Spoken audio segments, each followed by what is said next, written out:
सियासत की साहब बहुत है मजबूरियां, ये सियासत है, इसकी इंसानियत से बहुत ज़्यादा है दूरियां। ये शायरी सिर्फ कहने भर की शायरी नहीं है, कहीं ना कहीं ये सच होती जा रही है। देख रहे हैं आप लोग राजस्थान संवाद, और आज यहां पर हम एक बहुत ही अहम मुद्दे पर बात करने वाले हैं। मेरा नाम है वरुण भंसाली और मेरा नाम है चेतना शर्मा। विश्लेषण के सबसे बड़े मंच पर आप सभी का स्वागत है। अगर आपने हमारा चैनल अभी तक सब्सक्राइब नहीं किया है तो इसे तुरंत सब्सक्राइब कर लीजिए, जिससे सबसे पहले नोटिफिकेशन आप तक पहुंच सके। 12 तारीख को कांग्रेस की रैली हो रही है।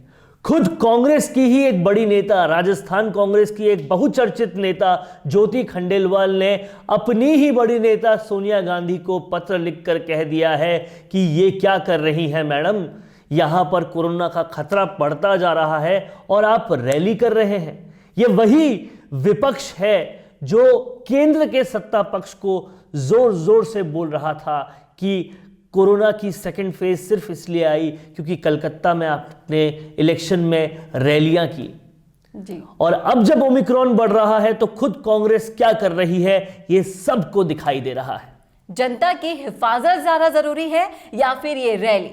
खुद अपने ही विभाग के लोग उन पर क्वेश्चन मार्क लगा रहे हैं, लेकिन आलाकमान है कि सुनने का नाम ही नहीं ले रही। कहीं ना कहीं आलाकमान सुनने का भी नाम नहीं ले रही, और दूसरी एक वजह यह भी है कि ये आलाकमान को रिझाने का, आलाकमान को अपनी लॉयल्टी दिखाने का, आलाकमान को अपना विश्वास बताने का और आलाकमान को यह बताने का कि हम ही सबसे बड़े आपके सेवक हैं, एक मौका ये रैली हो गया है। क्योंकि दिल्ली में इस रैली की परमिशन कांग्रेस को मिली नहीं और इसलिए राजस्थान आगे आया कि हम देते हैं आपको यहां पर रैली करने की इजाजत और आप पूरी तरह से यहां पर रैली कीजिए।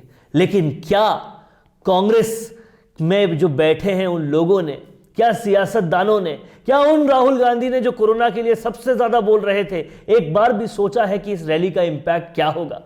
देखिए, गहलोत भी कोरोना से पीड़ित हो चुके थे और कोरोना के डर से कम 1 साल से भी ज्यादा वो घर में छिपे बैठे रहे, बाहर नहीं निकले।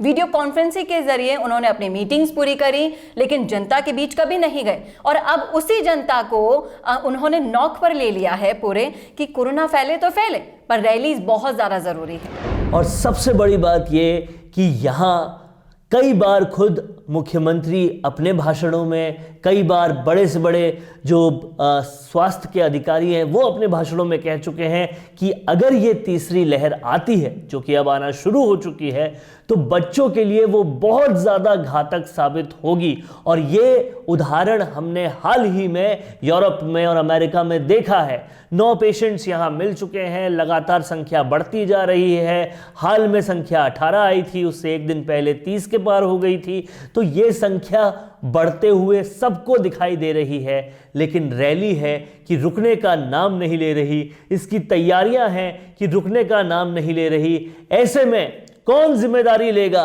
अगर राज्य में एक बड़ा कोरोना विस्फोट हो जाता है तो?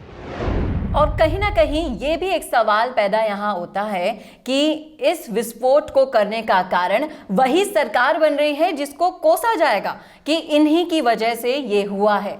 हो सकता था कि अगर ये इसे रैली को नजरअंदाज करते, कोरोना की तीसरी लहर पर फोकस करते, तो ये यहाँ रुक सकता है अभी भी। इसके और भी कई सारे अल्टरनेटिव्स हो सकते थे जो सरकार कर सकती थी और अपने आप को एक बड़ा इनिशिएटिव लेने वाला संगठन बता सकती थी।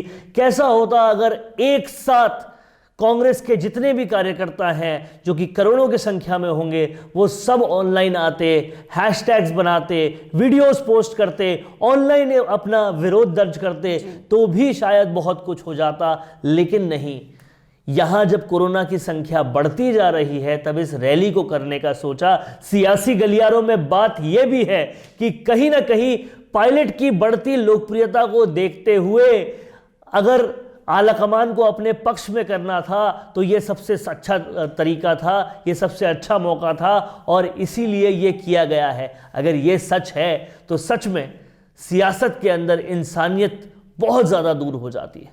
बिल्कुल। और ज्योति खंडेलवाल ने जब आलाकमान को पत्र लिखा तो ज्योति खंडेलवाल को ही आड़े हाथों लिया गया। यह पत्र लिखने का मुख्य कारण तो नोटिस ही नहीं किया गया है अभी तक, और कहीं ना कहीं इस महाविस्फोटक रैली करने के पीछे एक बहुत बड़ा कारण छुपा हुआ है, और वो कारण क्या है वो सब जानते हैं। कहीं ना कहीं ये जो दूरियां हैं सचिन पायलट और मुख्यमंत्री गहलोत में, इन दूरियों को में कौन किससे आगे रहता है, कौन आलाकमान के करीब रहता है, इसका एक प्रतियोगिता भी है।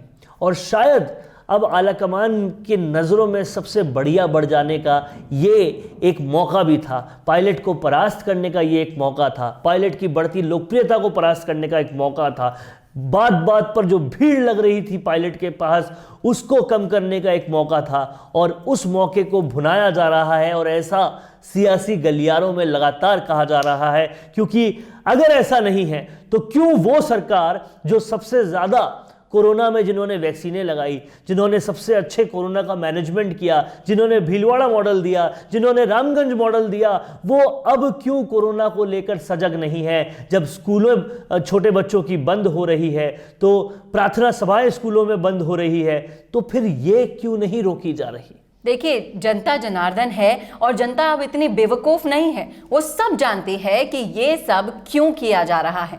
और अगर इसके पीछे का कारण जनता के स्वास्थ्य को लेकर निकला तो बहुत बड़ा अनर्थ भी हो सकता है। ये सरकार को समझना चाहिए, और टाइम रहते अगर नहीं संभले तो बहुत कुछ गलत हो सकता है। और इससे भी बड़ा सवाल ये है कि अगर कांग्रेस पार्टी अपने ही भविष्य को देखे कि भविष्य में जाकर वोट मांगने हैं, लोगों से बात करनी है, 2023 में चुनाव है, 2024 में चुनाव है, और उसमें सबसे बड़ा मुद्दा कोरोना को बनाएंगे, केंद्र सरकार को कोरोना पे घेरेंगे। अरे किस मुंह से आप घेरोगे जब आप खुद कोरोना करने के लिए, कोरोना फैलाने के लिए दोषी बन जाओगे? अगर आप ये रैली करते हो तो अगर पॉलिटिकल एंगल से भी सोचा जाए तो ये रैली नहीं करना ही कांग्रेस के लिए फायदेमंद है, नहीं तो वो किसी भी लायक नहीं बचेगी कि वो केंद्र सरकार को घेर सके कोरोना के मुद्दे पर। वो ये कह सके कि कलकत्ता में क्योंकि रैलियां हुई थी, क्योंकि इलेक्शन जीते जाने थे, इसीलिए वहां पर कोरोना के बढ़ते हुए कहर में भी केंद्र सरकार ने वहां रैलियां करवाई। वो ये आरोप बिल्कुल नहीं लगा सकती, क्योंकि जब वो ये आरोप लगाएगी तो आईना उन्हें भी देखना होगा। अगर 12 तारीख की ये रैली होती है तो उसका खामियाजा उन्हें भुगतना होगा। अगर ये रैली हो जाती है तो इनके पास कहने के लिए कुछ भी नहीं बचेगा। आपका क्या कहना है हमारे इस विश्लेषण पर? अपनी राय जरूर दें कमेंट बॉक्स में, और इस वीडियो को आग की तरह फैलाएं ताकि ये संदेश सरकार तक जरूर पहुंचे। नमस्कार। अपने इंटरव्यू के जरिए लोगों को अपने और अपने काम के बारे में बताने से बेहतर और कोई तरीका नहीं हो सकता।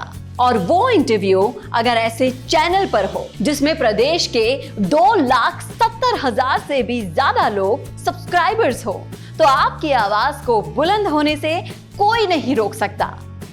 इसी के साथ उसी इंटरव्यू को हम लाखों की रीच और 3 लाख से भी ज्यादा फॉलोअर्स वाले राजस्थान संवाद के फेसबुक पेज पर भी प्रसारित करेंगे।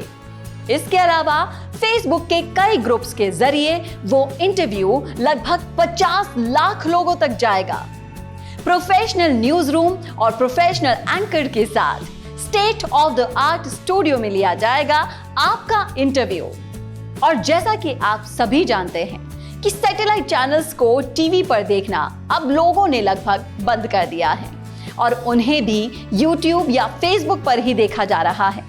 तो इससे बेहतर क्यों ना आपका प्रचार एक डिजिटल चैनल पर ही हो, जहां पर आप ज्यादा से ज्यादा लोगों तक भी पहुंच पाए, और जो सिर्फ आपके बारे में बात करे, किसी और मुद्दे के बारे में नहीं।